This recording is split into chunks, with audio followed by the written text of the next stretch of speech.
Hey everybody, welcome back to AZ Update. I'm your host, Anthony Bartolo, joined as always by Thomas Mara. Thomas, how's it going? Fantastic, Anthony, as always. Pleasure to be here. How are you doing? Good, good. It's a hot one in Toronto. We actually hit 38 degrees Celsius yesterday. We were talking about this earlier in terms of the fluctuation that we have in terms of temperature here in Toronto. How about for yourself? Yeah, same here. It's like this is a very, very hot week. So we had like over 30 degrees Celsius here in Switzerland. But again, as I mentioned before, I was like very happy that it at least cools down during the night. So it's not that big of a problem, at least for me. Hey, no complaints here, right? We go from minus 30 Celsius in the winter to plus 40 in the summer. You know, to have the warmer weather, I'm totally good with that. The humidity I could do without, but the warmer weather is definitely a plus. Yeah, I can imagine. So really quickly, in regards to, because we got a lot of stories today, what's your view on IoT for the IT professional? Yeah, I think we discussed that in an auto show as well, right? I'm not kind of like the IT pro who is doing that in kind of like an enterprise fashion, but often from time to time I do like a little fun project and try out some new IoT stuff, like a temperature sensor, which then I can track the temperature in my flat over time, right? Over the last couple of months and stuff like that. I always find it also interesting, by the way, when I need to update firmware of my devices. So I think a couple of months ago, I needed to update the firmware of my toothbrush, which was like, what? The same thing with my coffee machine. I didn't need to update the firmware there yet, but the coffee machine also is kind of like an IoT device. You can connect it to your phone, and then you can obviously do certain functionality. But I know that there was something going on right now, right? This week or this month even. Right. So this month, Microsoft is running July OT. So interesting play of words, July OT. And it's the whole initiative of sharing with the masses the capabilities that are available on Azure IoT's offering. And, you know, it was a great fun story that I wanted to share. Not really news, but, you know, great projects if you're at home, summertime, something you can do actually with the kids as well and to incorporate them is, you know, step-by-step projects on utilization of IoT. As you can see here, there's a plant sensor one that does monitoring of moisture. I know of people that have, you know, the gardens in their homes. This would be a great solution just to monitor moisture in those plants and ensuring that, you know, the right amount of water is there. This one here, the barbecue one, Rick Claus, huge fan of this. One half of the Patch and Switch show with Joey. The whole aspect of the barbecue being connected to a Raspberry Pi, specifically to the blower to fan the air inside of the barbecue to heat up or to cool down the temperature inside of the grill to ensure that the ribs that you're making are grilled exactly as so. Such a great project. And this is, you know, on a new barbecue, but this can be done on any barbecue in terms of this edition. That's, you know, a box that's created and plugged into your barbecue to ensure that the temperatures are correct. No, that is pretty cool. Like things, I really like things like this because that is like things everyone can like use, right? And it's like it improves the daily task of yourself, right? I'm still not sure about the toothbrush though, but I definitely want to have a look at the barbecue setup there. Well, what's interesting is that whole aspect of with these devices automating tasks, capturing information, relaying that information to us. You know, it comes to dangers in terms of, well, who gains access to this data? And, you know, and that's where IT comes into play in regards to how do you secure the endpoints? How do you secure data transport? How do you secure data at rest? There are solutions like Azure Sphere, but in the realm of, you know, these hobbyists and their creating of these solutions, great, somebody hacks into my barbecue and it increases the heat. And, you know, me burning my barbecue, it's happened before, I'm not going to lie. But it's an interesting experiment just to understand what is the architecture that's enabled around IoT? And that's why, you know, the whole July OT initiative is such a great conversation because it includes everybody. It's not just developers. It's also IT professionals in terms of how to deploy, secure, and move forward with that. So let's continue on with the news. And I think, Thomas, you're up next. Yes, absolutely. So we have something really like we first felt like there's not much going on this week, but actually we have a couple of very interesting things happening. And the first one I want to talk really about is one about my favorite topics, and it's about Azure Arc. So for those who don't know, Azure Arc kind of like bridges the gap between Azure and non-Azure resources. You see what I did there? It gives you the chance to basically allow you to manage Azure manage resources outside of Azure using the Azure management tools and Azure Resource Manager, and then also to deploy services or Azure services, like for example Azure SQL and Azure Postgres to any infrastructure. So when I speak about any infrastructure or hybrid, that means you can deploy it in your data center, you can deploy it at your stores, your edge locations, or also at other cloud providers, right? And so we already had the announcement that we can actually use Azure Arc for servers. We can use it for Kubernetes clusters. These are both in public preview. And then we have in private preview, we have the data services part, which basically allows you, again, as I said, to deploy Azure SQL. And this week, we got the private preview for Azure Arc enabled SQL servers. So this is a little bit different. This is actually like if you have the setup of SQL servers in your on-prem environment or at other cloud providers running on a Windows server or even on Linux, you can now connect them to Azure and then use different Azure management technologies to manage that. So you have, first of all, you get the inventory. You can see all your SQL servers. You can basically see them side by side with your Azure SQL instances. But then you can also take advantage, and I'm a huge fan of that, of, for example, Azure Security Center, to do vulnerability scans on your Azure SQL, sorry, not Azure SQL, to your SQL server running in your data center or at your location, and then do vulnerability assessments. And it tells you, okay, how can you secure your SQL Server installation, and you get recommendations for that.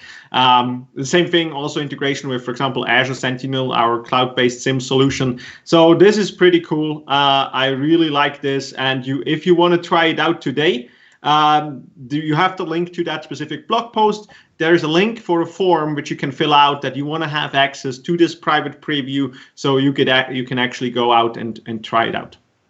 I really like the integration into Azure Security Center, specifically to flush out vulnerabilities in SQL servers. I think, having that at a centralized point from a securities perspective is huge. One pane of glass to get all the reporting, to get understanding of what's going on in your SQL implementation. If somebody's trying to inject code into your SQL implementation to extract data, to have that reporting from the one pane of glass, it's a big deal.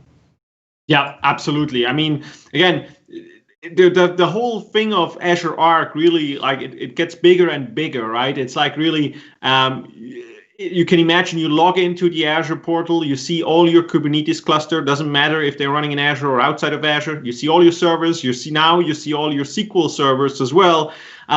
So like with that getting bigger and bigger, and then taking advantage of all these management services and security services, it's a really huge deal. So next up, digital twins, another IoT offering. Definitely wanted to bring this to light to you IT professionals. What do you know currently of digital twins? Are you familiar with the concept at all? Is there, what is your current understanding of that offering? So I'm not an expert on this, so I'm happy to listen to you. I think it's for many of us here, like also watching this. I think I would love to see a little bit more about like what it actually is and what the benefits are of that. Okay, so and that's the thing, right? And I wanted to ask that question only because I wanted to gauge in regards to, digital twins is a big deal in respect to the deployment of IoT. And the reason why it's a big deal is because it's the enablement of a virtualized implementation of your organization's IoT architecture that allows to replicate the data. So I'll have IoT devices at endpoints that are deployed, and they're capturing data and fitting that information in for prediction or for a cost analysis or whatever the end goal is of your deployment of IoT. A digital twin provides a replication of your IoT architecture in virtual. So in the virtual sense, you'll now have this virtual architecture that is replicating the endpoints that are in real world capturing information. And in the digital twin sense, it's used for testing used for software updates to the devices to make sure that the endpoints won't crash if you push out new software to them. It's for, am I capturing the right amount of information? Is there, enough information that's flowing through? And in a virtualized sense, because of the fact that you're doing this in a virtual sense, you're not affecting the real world implementation when you're doing any changes for development's sake or for update's sake or even for predictability. If you're, you can actually do a digital twin to understand the patterns outside of the real world capture for that, what times should I be watering my grass, or if I'm doing a full-on automation of harvesting, when are the best times to harvest, using the virtual implementation as your guidance in terms of when to accomplish these tasks.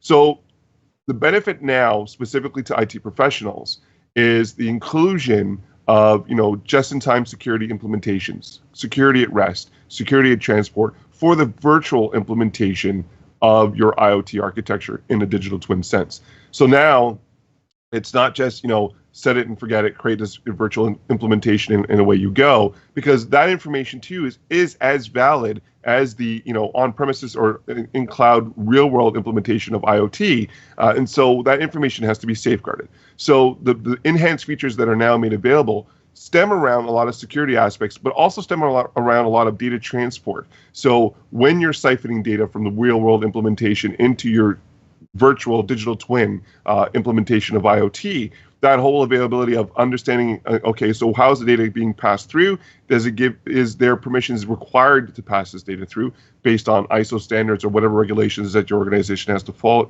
against? And it's that availability of who now gains access to that transport of data coming from the real world to the virtualized on the digital twin to allow for manipulation, consumption, you name it, right? Again, and this is the reason why I bring this up a lot in terms of IoT is such a great opportunity for IT professionals, because of the fact that these endpoints, whether they're real world or now virtual in the digital twin implementation, are the responsibility of IT professionals to govern over the architecture and the data that resides in them. No, that's awesome. I just learned a lot, by the way. Shout out, by the way, to the chat. We have a couple of people joining us in the chat, and because I bring this up right now because also one of our often listeners and viewer just had a great question about Azure Digital Twins, and so maybe you can answer that. Does Azure Digital Twins cover DR and business continuity? So interesting. So it's not based on, in terms of the services with digital twin, it's not a something that will take over because of the fact it's virtualized. It's virtualizing the data. It's not real world data. It's acting like it would if it was a real world implementation. But in the virtualized sense, it's more so for development and understanding of habits and what have you in terms of your data capture for IoT.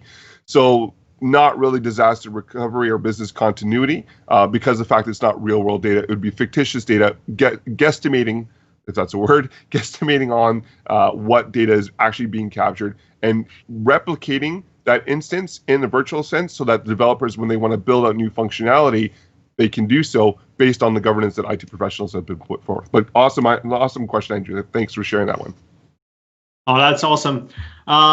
This is like, I love to talk with Anthony about IoT. He always I'm not one of the person who does a lot of work on that, but Anthony's really deep into this, and I always appreciate that.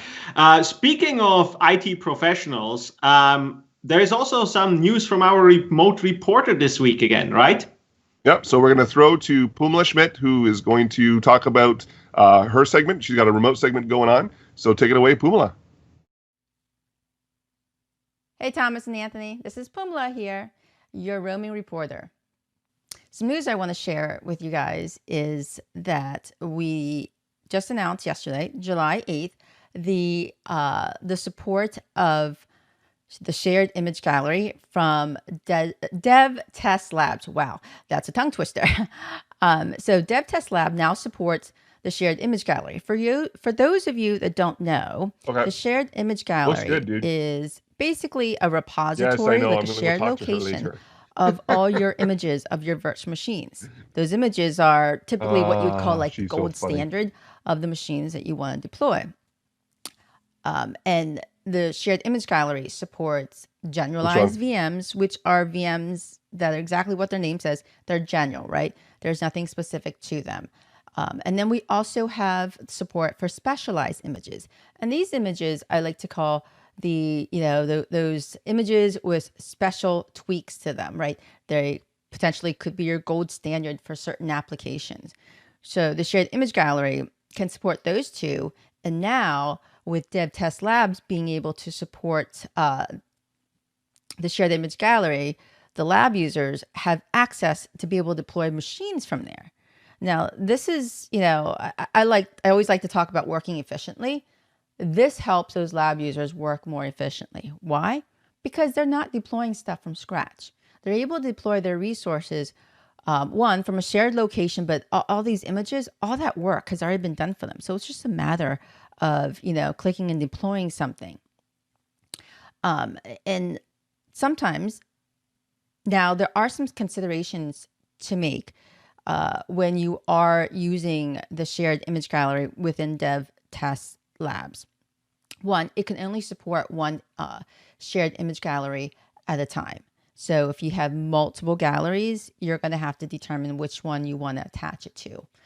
And it can also support RBAC, okay? And I love RBAC because it's governance. Just because if it's Dev Test Labs doesn't mean you don't need to apply governance. And what I mean by applying governance is that now, by enabling the feature of the shared image gallery and the specialized images, you could create this allow list that determines what type of images that your developers are deploying, which type of virtual machines. Maybe you have the payroll department developers. You just want them to have access to specialized images that are specific to payroll applications, right? And then maybe you have, some type of operations type of system or web apps. And those developers would have access to machines that are specific to, web servers or front-end servers, something like that. But the allow list gives you that ability to give some guardrails within your dev test environment. So it's not a complete free-for-all. And let's say you have specialized images that are specific sizes, they've got certain machine sets, things like that, that you're trying to control and maybe make sure that the dev test area doesn't get into cloud sprawl and, you're running cost up and things like that. You can control that with this allow list. Now, keep in mind that when your users are using this shared image gallery, the virtual machines that they're deploying are always going to use the latest images, right? So if an image has multiple versions, they can only choose the latest versions. If you're using Dev Test Labs, I encourage you to try out this feature today. And let us know what you think, right? If you like it, you don't like it, and if there's any, feedback that you want to give us, it's awesome. We only grow better with feedback from our customers and our users that are using our services. And to do so, you can go to aka.ms/devlabsfeedback. Awesome. Thank you, Pumala. Great segment in regards to shared images galleries within the Dev Test Labs. That's a mouthful. Thomas, you're up next. Yeah, thank you very much. So first of all, I quickly want to mention that this is really a great addition, what Pumala just said. With that feature, we know that many customers, especially trainings and education, are really looking forward to this. So yeah.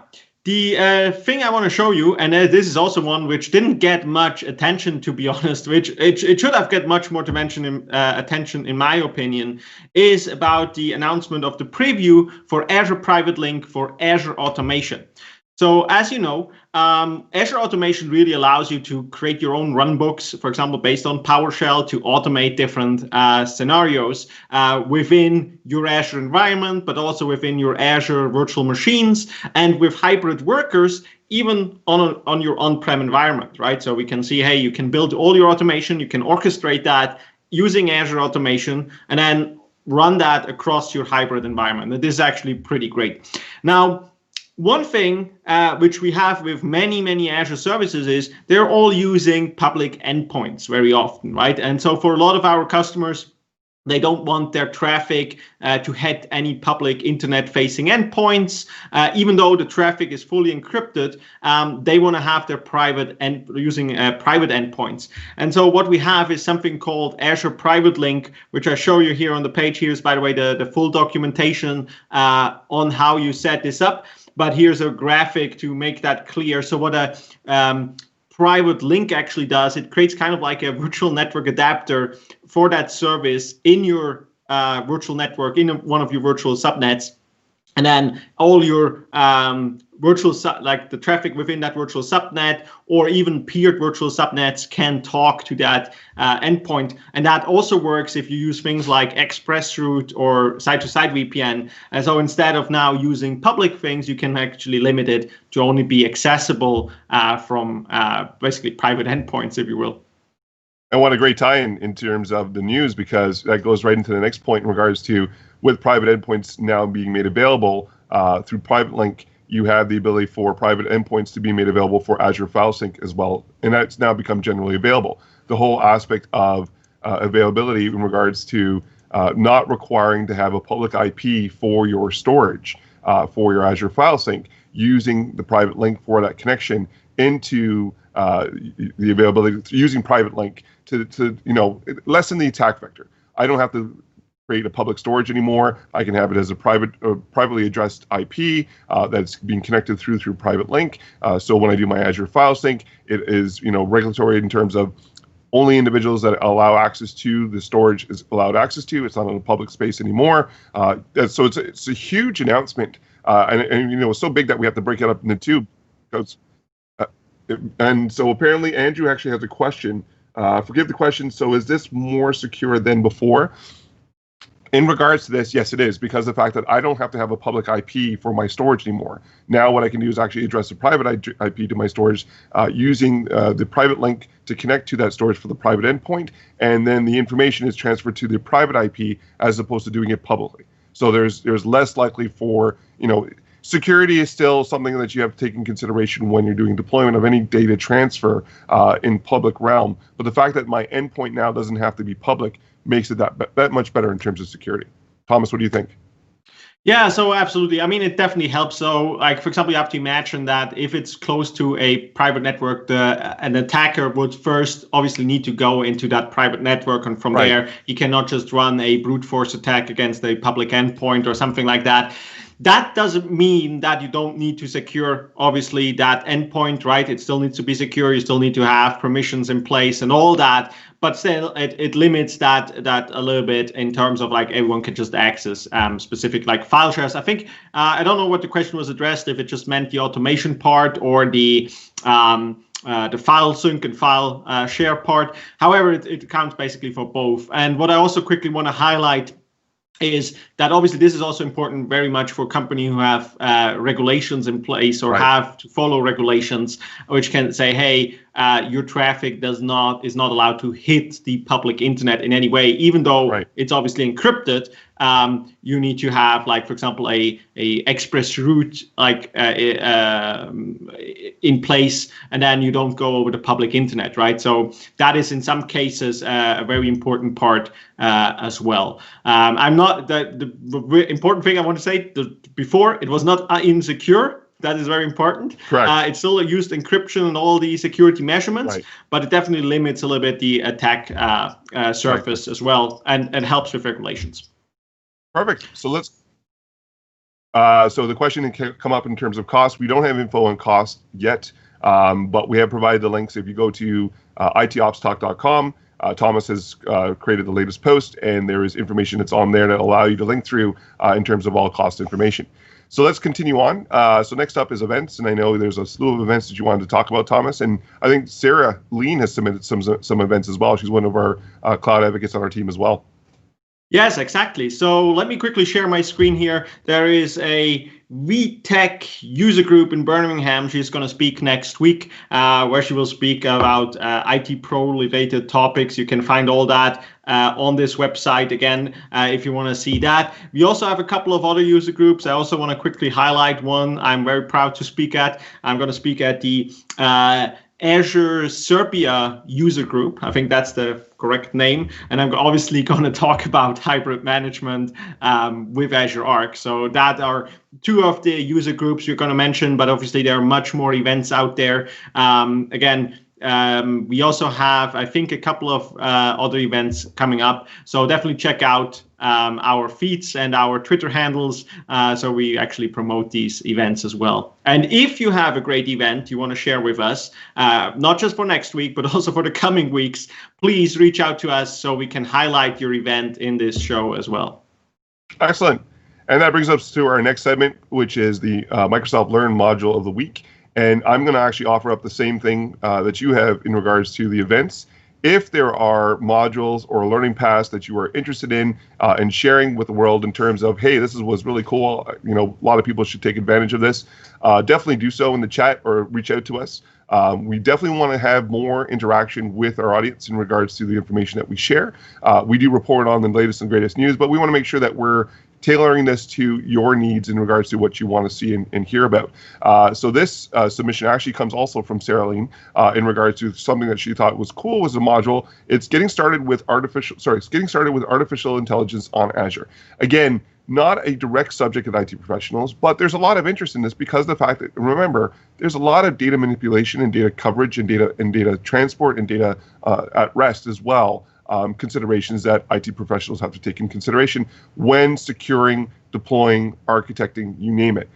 Because the fact that it says artificial intelligence, it doesn't mean that IT professionals are excluded from this. This is definitely something that, as an IT professional, understanding the architectural aspects of how the data flows through Workbench, through machine learning workbenches, or through cognitive services tools. That understanding is of importance to IT professionals to secure, manage, encrypt. The whole gamut of this information. If information is now the new currency that we're abiding by, especially in this human malware digital world, the whole aspect of understanding how the architecture has to be put into place, how it meets certification needs, that is of great importance to IT professionals. So definitely check out this module. And if there are other modules that are of interest that you would love to share, definitely share it up in the chat window or reach out to us later, and we can definitely incorporate that in later shows as well. Yeah, I just had a look at our chat, and Richard and Andrew are obviously agreeing that definitely we need to know about this and we need to learn about the artificial intelligence, right? It's not something, again, I don't think there is something you can actually go out and say, hey, this is only for that specific group. It's really like something which we need to get, like everyone needs to get an understanding of how it works and what the idea is behind it, and that you actually get into that and understand it. Because again, I know that we have a lot of these initiatives internally at Microsoft, which make you, okay, hey, here, that is a trend we see. So please learn about this technology. And then in some cases, I think especially with AI, it was also a mandatory training to take that and be aware of like what is coming and what is going on. So definitely a great thing. By the way, speaking of training, did you see, which I found very interesting, I think this week we announced a couple of new features on Microsoft Teams. That was with the skilling initiative. Yes. Which allows you to basically add learning items, like, for example, Microsoft Learn modules directly in your Teams channel of your company. So if you have new employees or even existing employees, you can highlight these trainings for them and include them in that environment, and then even track if they did the Learn modules, if they did the specific Learn. This cannot just be Microsoft Learn modules, don't get me wrong. It can even include like internal white papers and stuff like that. Right.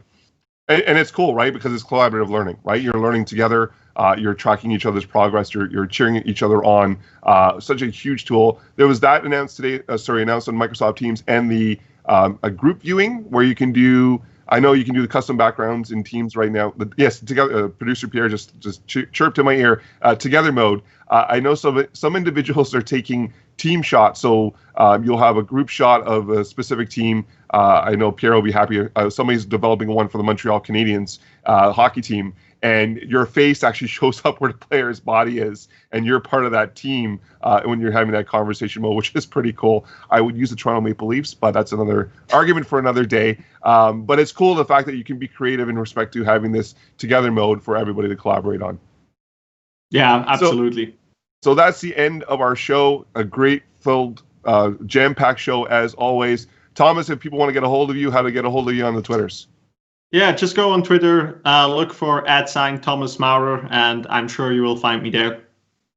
And if you want to catch Producer Pierre, you can find Producer Pierre at Wired Canuck, and you can find me on Twitter at Wireless Life. And Pumela Schmidt can be found on Twitter at Exchange Goddess. Thank you, everybody, for joining today's show, and have a great weekend, everyone.